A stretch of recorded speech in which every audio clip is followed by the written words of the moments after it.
Terriganos, a mais um vídeo aqui no meu canal. Meu nome é Gabriela Sá, sou advogada em Portugal e hoje eu quero falar com vocês sobre as atualizações sobre a nacionalidade sefardita em 2024. Quer saber sobre esse assunto? Então preste atenção nesse vídeo.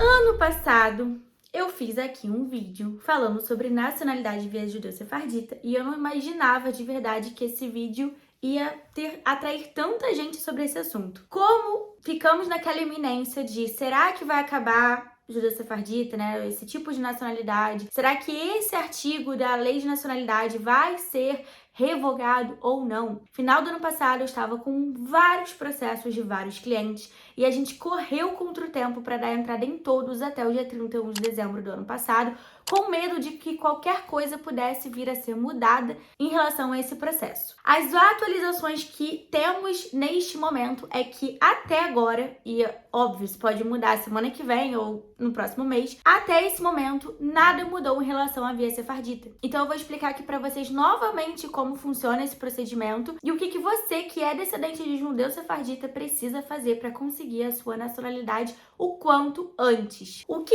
está acontecendo nesse momento, se você tá um pouco perdido aí com as notícias, né? Cada hora surge uma coisa diferente. A nacionalidade via sefardita, ela vai mudar, ela vai sofrer alterações e uma das alterações é que foi estendido o prazo para dar entrada até o final de 2024 e a partir de 2025 teremos uma comissão avaliadora para ver se realmente o requerente tem ou não direito à nacionalidade sefardita e além disso também o judeu sefardita vai ter uma alternativa de morar em Portugal durante 3 anos para conseguir a nacionalidade. Então vai mudar muita coisa. O que a gente tem até o momento de certeza, entre aspas, porque em Portugal, infelizmente, nada é 100% certo, as coisas aqui mudam da noite pro dia, é que até o final de 2024 manteremos a forma como está sendo dada entrada nesse momento nos processos de nacionalidade judeu-sefardita. Como que é esse procedimento, né? O que você precisa ter para dar entrada nesse processo? O primeiro passo, gente, é você identificar quem é o judeu sefardita na sua família. Então você tem que ter certeza que aquele ancestral, ele realmente foi para o Brasil, né, fugido por conta da perseguição contra os sefarditas que tinha em Portugal. Como que você vai comprovar isso? Nosso escritório, ele trabalha com essa assessoria também. A gente trata da árvore genealógica dos clientes. Nós temos uma parceria com uma pessoa, um historiador, que trata da árvore de genealogia.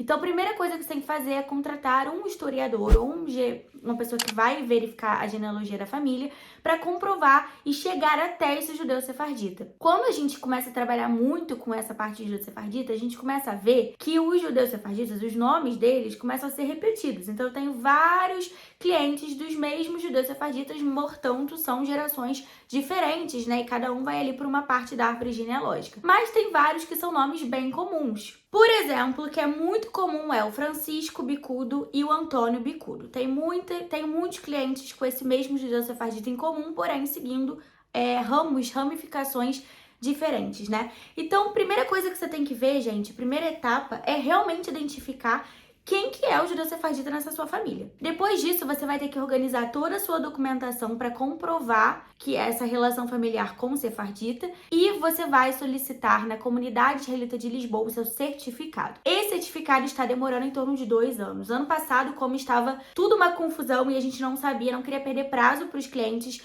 o que a gente começou a fazer é dar entrada em conjunto nos 2 processos. Tanto do CIL, que é a comunidade israelita de Lisboa, como também da conservatória.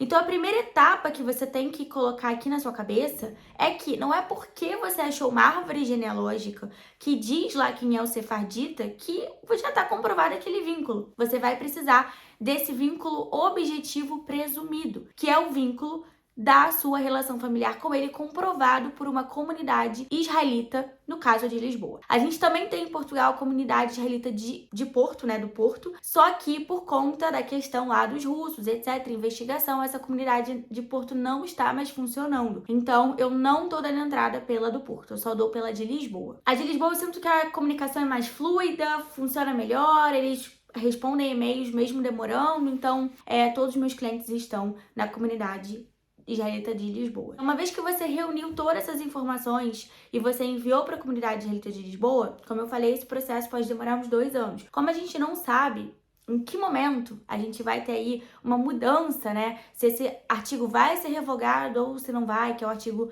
6º, número 7 da Lei de Nacionalidade. A gente não sabe o que vai acontecer. Então, como tá tudo muito incerto, para não atrapalhar o direito dos clientes, estamos dando entrada em conjunto. Então, a gente já organiza a documentação para o CIL e, juntamente, na conservatória, que é a segunda etapa, a gente dá entrada na conservatória do Registro Central de Lisboa, que é a única que pode analisar o caso de judeu-sefardita, e aí são outras documentações necessárias. O certo é que quando você der entrada na conservatória, o primeiro documento que, deveria ser da comunidade, a declaração ali da comunidade israelita de Lisboa, seja um dos documentos de requisito necessário para apresentar na conservatória. Só que, como a gente neste momento não consegue ter esse documento ainda, porque está demorando, não é do dia para a noite que isso é, enfim, deferido, a gente preenche uma declaração explicando para o conservador, olha, a gente não podia esperar, porque a qualquer hora a lei pode mudar e o conservador sabe disso. Então, vai ali da análise de um bom senso também do conservador que for atender aquele processo, e sempre é uma chance de poder dar errado em algum motivo, mas para isso que é bom estar instruído com um advogado,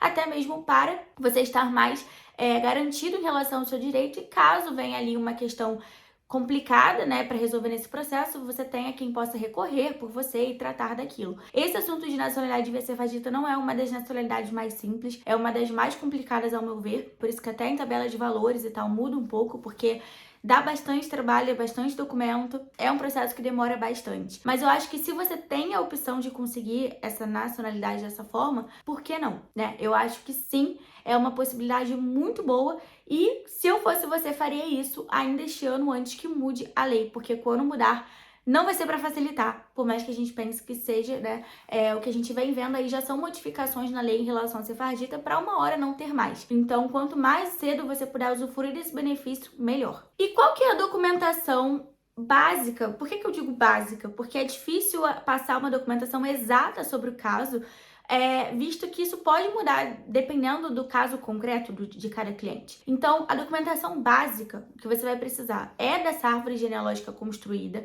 é da documentação desses antepassados. Se você tiver um primo, um amigo que já deu entrada, nesse processo, já teve o certificado, é bom juntar uma declaração também desse familiar concordando que o CIL ele possa ter acesso a esse processo desse familiar. Então, assim, vai depender caso a caso, mas basicamente o que você tem que ter em mente é essa parte da árvore genealógica e também os documentos, alguns documentos dos seus antepassados, como certidão de casamento, óbito e de nascimento. Do requerente, que seria você, necessariamente tem que ter antecedentes criminais, do Brasil, se você for brasileiro, e além disso também tem que ter sua certidão de nascimento e um documento de identificação, que pode ser, por exemplo, o seu passaporte ou pode ser outros também. Lembrando que todos os documentos, gente, precisam ser apostilados pela Convenção de Haia. Então, você vai ter que fazer a apostila e, se for a procuração, por exemplo, para o CIL, você não precisa da procuração com assinatura reconhecida, mas para a conservatória já é necessário também apostilado. Os documentos para o CIL normalmente são documentos mais simples, mas como a gente...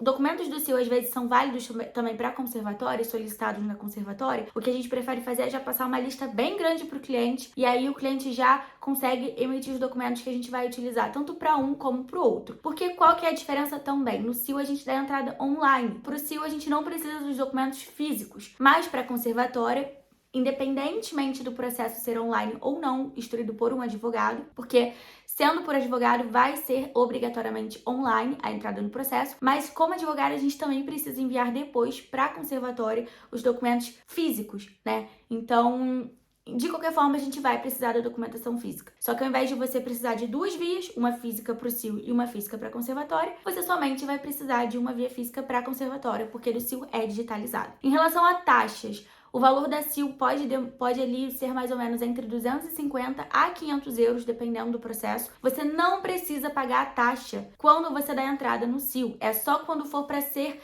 emitido o certificado do vínculo ali da sua relação familiar com o sefardita. Então vai demorar aí uns 2 anos, pelo menos, para você pagar essa taxa, que pode variar entre 250 a 500 euros, diferente da conservatória. Porque para a conservatória, no caso, você vai precisar pagar a taxa quando dá a entrada. Então, não é quando você reúne a documentação, mas quando você efetivamente fizer o protocolo, daquele processo, você vai precisar dar entrada. E aí você vai pagar a taxa, que é atualmente 250 euros. Em relação a custos de documentação, como eu falei, esse custo pode variar. Pode ser tanto, sei lá, equivalente a R$ 2.000, dependendo, como menos. Vai depender ali dos documentos que você já possui, do que o genealogista falar. Então, meu trabalho hoje em dia, nessa parte de Sefardita, ele é alinhado com o genealogista, porque, basicamente, tudo gira em volta dessa comprovação dos documentos que você tem dos antepassados para comprovar seu vínculo com o Sefardita. Tem muita gente, às vezes, que procura e fala: eu quero dar entrada no Sefardita, mas eu não sei se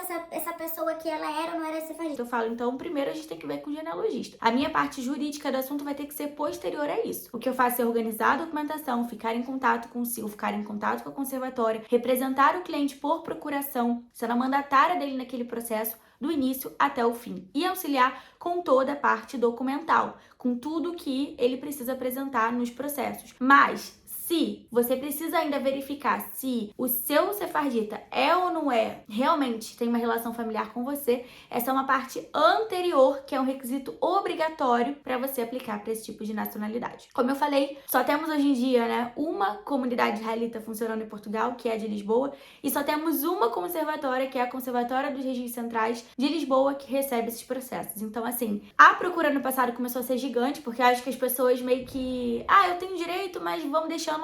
Quando começou ali, pode ser que acabe? Aí o pessoal começou a correr muito atrás disso. Então, saibam que, neste momento, a informação que eu consigo trazer para vocês é de que só será válido até final do ano, deste ano de 2024. A partir de 2025, vão mudar sim as regras. Estenderam aí mais um ano, que é muito benéfico. E lembrando que, a qualquer momento, sim, isso também pode mudar. Em Portugal, as coisas são completamente mutáveis a todo tempo. A gente não tem segurança jurídica de determinadas coisas, o que é bem difícil de lidar e trabalhar. Mas, enfim, é assim que o país funciona. Atualmente, o status é que está para ser revogado, sim, esse artigo e sofrer alterações no formato da nacionalidade via sefardita. No entanto, ficou aguardando a promulgação dessa lei pelo presidente da República, que ainda não foi assinado. Então, por conta disso, o que se tem de informações é que foi estendido até final de 2024 e que a partir de 2025 teremos novas regras. Uma delas seria de que, para solicitar essa nacionalidade agora, teria que morar pelo menos 3 anos em Portugal, ok? Então, se você ainda quer solicitar essa nacionalidade, né, ter acesso à nacionalidade portuguesa pela via sefardita, corra atrás disso o quanto antes, porque pode sim mudar. Não deixe para depois, porque temos aí prazo contado. E não é só o prazo de dar entrada, é o prazo de organizar a documentação, de fazer a procuração, de organizar todos os documentos, enviar por correio, tudo isso demora. Então tem que ser o quanto antes. Eu espero que esse vídeo tenha ajudado vocês. Se precisarem de alguma ajuda, não deixem de entrar em contato. Meu e-mail é gabriela@bbsa.pt, e aqui embaixo também na descrição do vídeo tem um link de WhatsApp que você vai direto falar com a minha equipe. Então às vezes o WhatsApp é muito mais prático, muito mais rápido. Qualquer coisa também, gente, sigam no Instagram, Gabriela Bandeira de Sá, nacionalidade via sefardita, sempre falo disso lá. É isso, espero que vocês tenham gostado e deixa o like aqui e se inscreve para eu trazer mais informações para vocês. Um beijo e até a próxima!